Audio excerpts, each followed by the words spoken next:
Hello dear students. तो अब हमारा क्वेश्चन है कि अंडर रूट 10 को संख्या रेखा पर कैसे निरूपित करें।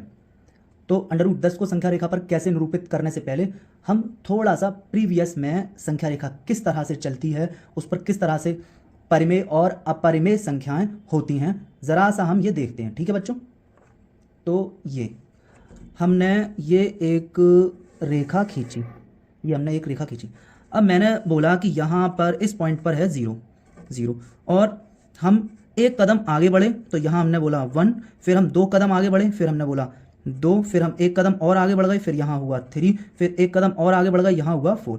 हम इसी तरह पीछे भी जा सकते थे, एक कदम पीछे जाते तो -1, फिर एक कदम और पीछे जाते तो -2 बच्चों। अब अगर मैं आपसे बच्चों कहूँ कि अंडर रूट 1 का मान बताओ, तो अंडर रूट 1 तो यही पॉइंट होगा, क्योंकि अंडर रूट 1 बराबर 1 होता है, तो यही वो पॉइंट है। अच्छा, अंडर रूट 1 के बाद बच्चों अगर मैं आपसे कहूं कि अंडर रूट 2, तो अंडर रूट 2 बच्चों यहाँ कहीं अंडर रूट 2 आएगा, और इसी तरह बच्चों इससे आगे कहीं यहाँ पर अंडर रूट 3 आएगा, और अंडर रूट 4 बराबर 2 होता है बच्चों। तो अंडर रूट 4 बराबर 2 होता है, तो 2 तो यही पॉइंट है, इसी पॉइंट को मैंने 2 लिख रखा है। अब इसके बाद बच्चों अगर मैं बात करूं कि 2 और 3 परिमेय संख्याओं के बीच में मैं कुछ अपरिमेय संख्याओं की बात करूंगा, जैसे कि बच्चों जो अंडर रूट 5 होगा वो भी यहीं होगा, और अंडर रूट 6 होगा वो भी यहीं होगा, और अंडर रूट 7 होगा वो भी यहीं होगा, और अंडर रूट 8 होगा वो भी यहीं होगा। तो under root 5, under root 6, under root 7, under root 8 ये बच्चों यहीं होंगे।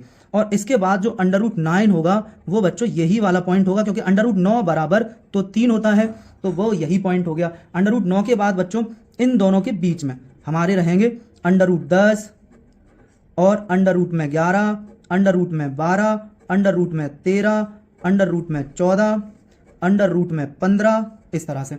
तो यहाँ कौन होगा? 10 होगा, फिर यहाँ 11, फिर 12, फिर 13, फिर 14, फिर 15, और अंडर रूट 16 बराबर 4 होता है, तो अंडर रूट 16 बराबर 4, तो ये 4 ही है। इस तरह से हम संख्या रेखा पर अपरिमेय संख्याएं और परिमेय संख्याओं को समझ सकते हैं। ठीक है, किन्हीं भी दो बिंदुओं के जैसे 3 और 4 के बीच में अनंत परिमेय और अपरिमेय संख्याएं, कुल मिलाकर अनंत वास्तविक संख्याएं होती हैं बच्चों। तो अब हम बच्चों अपनी बात करते हैं, क्वेश्चन पर आते हैं कि अंडर रूट 10 को संख्या रेखा पर किस तरह से प्रदर्शित करें, अंडर रूट 10 को नंबर लाइन पर कैसे रिप्रेजेंट करें बच्चों। तो बच्चों अब हम क्या करेंगे, हम एक ऐसा समकोण त्रिभुज लेंगे, ठीक है ना, जिसका आधार कितना हो, जिसका आधार हो 3, संख्या रेखा पर 0 से लेकर के 3, और उस पर अगर मैं लंब कर दूंगा 1 का बच्चों, और यहां से लेकर यहां तक की जो डिस्टेंस होगी वो बच्चों मैंने 3 कर दी, और ये आ जाएगा कर्ण। तो कर्ण फिर पाइथागोरस के अनुसार कितना आ जाएगा, कर्ण का वर्ग बराबर 3 का वर्ग, 3 का स्क्वायर प्लस 1 का स्क्वायर। तो कर्ण का स्क्वायर मतलब हाइपोटेनस का स्क्वायर इक्वल्स टू 3 का स्क्वायर कितना हो जाएगा 9 प्लस 1 का स्क्वायर 1, तो ये कर्ण मतलब हाइपोटेनस, इसका स्क्वायर इक्वल्स टू 9 प्लस 1 का मतलब हो गया 10, और k इक्वल्स टू हो जाएगा अंडर रूट में, k इक्वल्स टू हो जाएगा बच्चों अंडर रूट में 10। इस तरह हम ये मैथमेटिकल अप्रोच, इस तरह हम समकोण त्रिभुज बनाएं, इस प्रकार का समकोण त्रिभुज हम बनाएंगे, आधार को 3 लेंगे, तो फिर हमारा बन जाएगा कौन, हमें पता चल जाएगा कौन, अंडर रूट 10 संख्या रेखा के ऊपर। तो बच्चों ये हो गई हमारी संख्या रेखा। अब हमें जो आधार लेना है वो 3 लेना है, हमें जो आधार लेना है बच्चों वो कितना लेना है, वो लेना है बच्चों 3, और 3 पर बच्चों हमें लंब बनाना होगा, मतलब 3 पर हमें 90 अंश का कोण बनाना है। तो बच्चों आइए बनाते हैं 90 अंश का कोण। तो हमने यहां से ये चाप लगाया,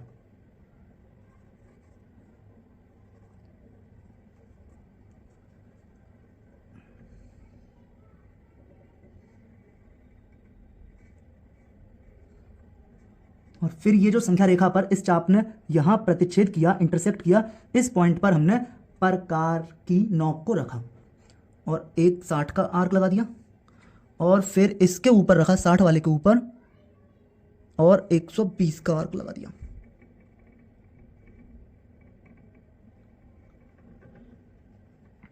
और फिर यहां इसके मिड में हमने 90 को ढूंढ लिया, इन दोनों का आधा किया बच्चों। अब बच्चों हम क्या करेंगे, बिंदु 3 को और इस वाले चाप को मिलाते हुए एक सीधी रेखा खींच देंगे बच्चों।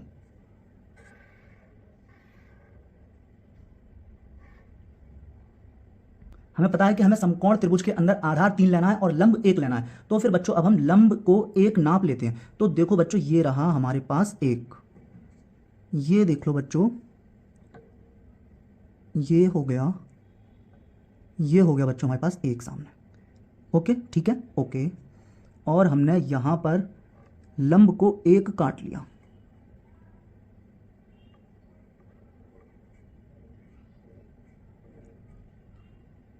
और बच्चों अब हम कर्ण को बनाकर इस समकोण त्रिभुज को कंप्लीट कर देंगे। ये आ गया बच्चों कर्ण, और ये समकोण त्रिभुज हो गया बच्चों कंप्लीट। अब अगर बात करें बच्चों कि ये जो बच्चों इस समकोण त्रिभुज के अंदर, इस समकोण त्रिभुज के अंदर जो ये रेखा आधार है ना बच्चों, ये रेखा आधार है ना बच्चों, ये वाली, ये है बच्चों 3, और ये रेखा बच्चों लंब है ना, ये रेखा बच्चों लंब है, ये इस समकोण त्रिभुज के अंदर ये रेखा बच्चों लंब है, और ये है बच्चों 1। ठीक है बच्चों, और ये जो रेखा हमारे सामने कर्ण है, ये हो जाएगी बच्चों कितनी, अंडर रूट में 10 बच्चों। अब हम बच्चों जानते हैं प्रकार के अंदर त्रिज्या की तरह हम इस दूरी को भर लेंगे। इस अंडर रूट 10 की ये जो दूरी है, इसको हम यहां इसमें भर लेंगे बच्चों। ये मैंने यहां इसको भर ली, फिल कर ली। अब आप जानते हैं बच्चों कि अगर मैं एक कोई सर्कल अंडर रूट 10 का बनाऊं, अंडर रूट 10 की त्रिज्या का अगर सर्कल बनाऊं, ये तो ये यहां से लेकर के यहां भी 10, यहां भी 10, तो इस सर्कल के अंदर आने वाली हर एक त्रिज्या कितनी होगी, 10 की। और ये पॉइंट यहां मिल गया बच्चों हमें। ये जब इस अंडर रूट 10 की त्रिज्या ने संख्या रेखा को जिस पॉइंट पर काटा है, जिस पॉइंट पर काटा है, यही पॉइंट है बच्चों अंडर रूट 10, यही पॉइंट है बच्चों अंडर रूट 10 बच्चों, यही पॉइंट है।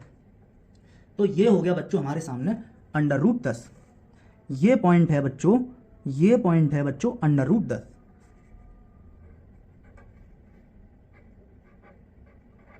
तो बच्चों हमने संख्या रेखा पर अंडर रूट 10 को प्रदर्शित करके देख लिया।